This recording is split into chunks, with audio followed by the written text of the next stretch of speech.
right, welcome back to Musicians Edition. Today we're going to talk about snare drum rolls. So when speaking of snare drum rolls, there are a couple of different ways that we can think about this, right? One is more in a like kind of concert style or classical style or orchestral style. It's more of a buzz roll, and then the other one is a more of like a marching or rudimental type of snare drum roll, which is more of a double stroke roll. So we're going to talk about both of them and try a couple of exercises to kind of get those things moving. Okay, so the first type of roll we're going to talk about is the buzz roll, and this one is usually a little bit easier, at least in the beginning stages, to get started. So that's where we're going to start there. Okay, so what we're going to do is just take our normal grip, right, and instead of letting the stick bounce back up like we normally do, right, or leaving it down in an accent type of situation, we're just going to let the stick bounce a bunch of times off of the surface, right? Something like that, okay? So you'll notice if I just let the stick bounce freely and don't do anything to it, I get that kind of bounce, right? Where the bounces are really spread out from each other. If I add just a little bit of pressure with my back fingers, then I can get the bounces to come closer together, okay? And again, that's just by touching the stick lightly here and just controlling how much the stick can move from my fulcrum, right? So this is with no back fingers, just letting the stick bounce. Here's with just a little bit. Okay, now if I add a little more pressure in my back fingers, it starts to squeeze the buzz together even more, right? And if I add more, then I get basically no buzz at all, or what we would call like a dead stroke, right? Where I'm just sticking the bead of the stick into the drum with no bounce, okay? So what we have to do is find a nice happy medium between a dead stroke and this completely uncontrolled bounce, right? So a little exercise we can use for this is we're going to start with a dead stroke, right? I just want you to notice what's happening with your back fingers, right? Like, what does it feel like, right? And then slowly start to loosen those up.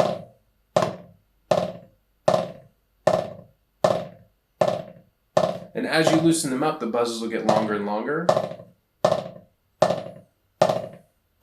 Right? And then just keep loosening them up.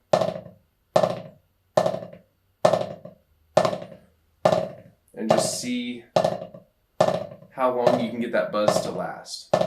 Okay? And then when you feel like you've got the buzz kind of as long as it'll go, maybe loosen up just a little bit more, just kind of see what happens. Right? And now we're going to start to squeeze back down with our back fingers, right? Just very, very lightly, very small increments here. And again, just kind of notice what happens to the sound versus what you feel in your hand as the buzz starts to tighten back down. Right, and now we're back to our dead stroke. Okay? Let's do that one more time in the same hand. So we're at the dead stroke now, and then we're just going to loosen up. Just a little. And loosen up a little bit more. And a little bit more.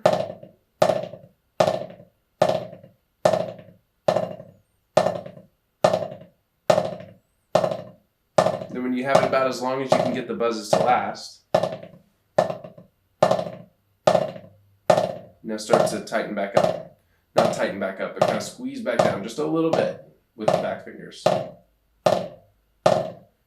And again, just keep listening to the sound, noticing what you're feeling in your hand, right? And then over time, you'll develop the ability to then, based on what you hear, to control the sound with your hands, okay?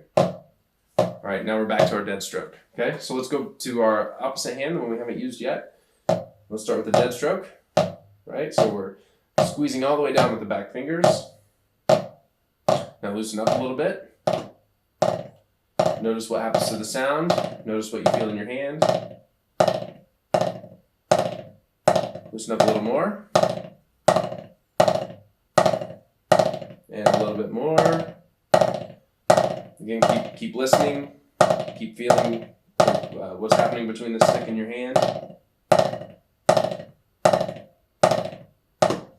Whoop. Okay, and then let's start squeezing back down.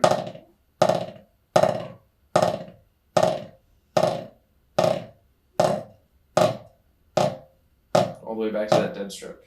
Cool? And we'll make that trip one more time. Just feeling what's happening and listening to the sound.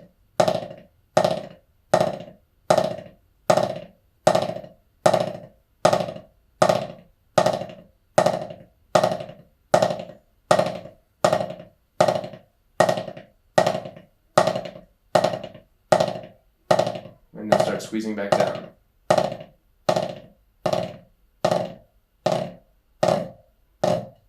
All the way back to our dead stroke. Cool?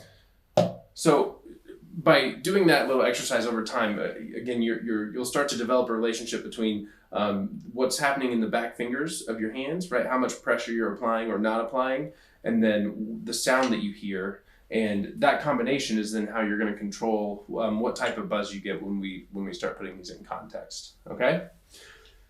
Now there is one type of buzz that we can get, or one type of roll that we can get in this same manner. That's called a double stroke, right? We're not going to dig into this one too terribly much today, but just to give you an idea, and then we'll come back to it in a later video. So with this one, we can start with the same dead stroke, and then as we loosen up, at a certain point, we should get few enough buzzes that we can kind of count them, right? Right now, I think I'm getting 4. And I can loosen up a little bit more. Right now, I think I'm getting 3 total. And if I just loosen up a little bit more, I can start to get 2.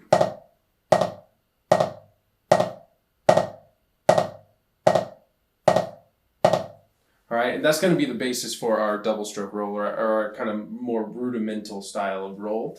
Again, that takes a while just to get used to bouncing the stick in that way, right? So just, from this exercise, just work your way up to it, see what happens. It may take a while. It's not going to happen in a day, more than likely, right, to get to this point.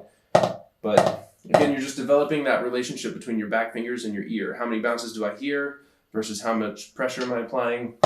And just keep adjusting that until there's only 2. All right, we can try the same thing on the other hand. Just a dead stroke. Loosen up the buzzes. Loosen up even more to where we can count the number of bounces. And then just loosen that up until we're only getting 2.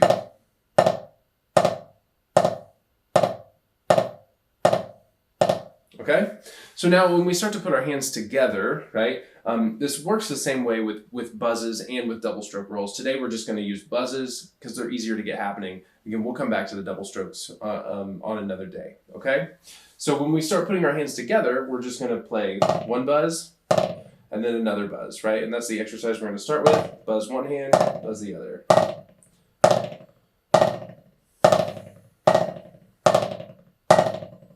And again, when you start doing this, your buzzes might be really open,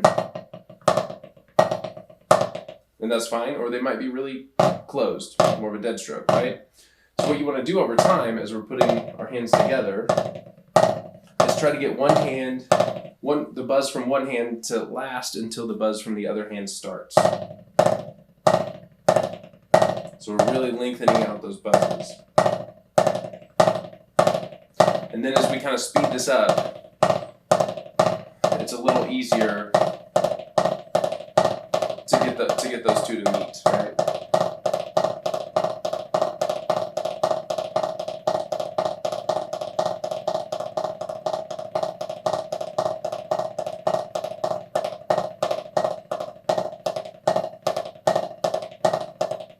All right, so the exercise we're going to do now is take alternating buzzes, nice and slow, speed them up until it kind of turns into like a roll, right? And then slow it back down to where we started, right? And the fast portion of this exercise is kind of the point of playing rolls on a snare drum, right? What we're trying to do is get, the kind of the illusion of sustain out of an instrument that doesn't have sustain, right? And just by playing the buzzes over and over to the point that it sounds like one long note as opposed to a whole bunch of notes mixed together. Okay, so slow buzzes, alternating hands, work it up to fast, and then we'll work it back down to slow. Okay, again, just using your ears, adjusting your fingers, trying to get a nice even buzz, and trying to get one hand to last until the other hand starts. Okay, here we go, nice and slow.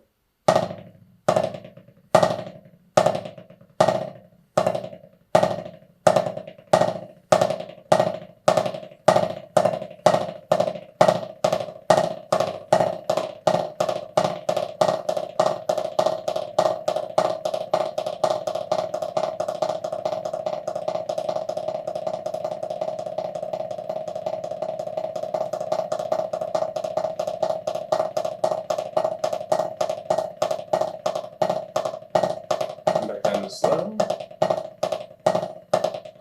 Now we're kind of at our slow tempo.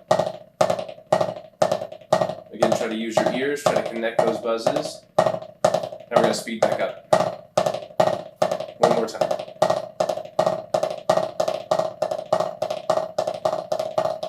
A little faster until it kind of turns into a roll.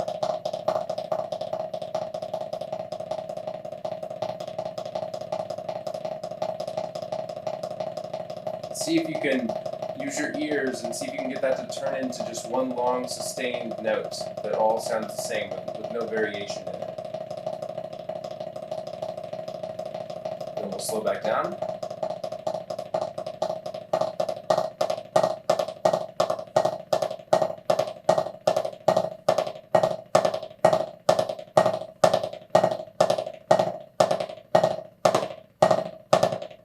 All right.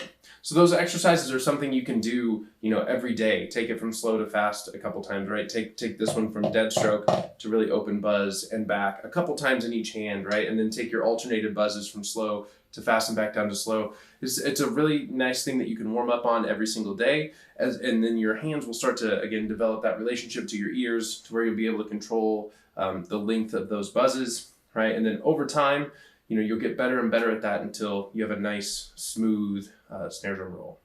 All right. Thank you for joining me today. I'll see you next time.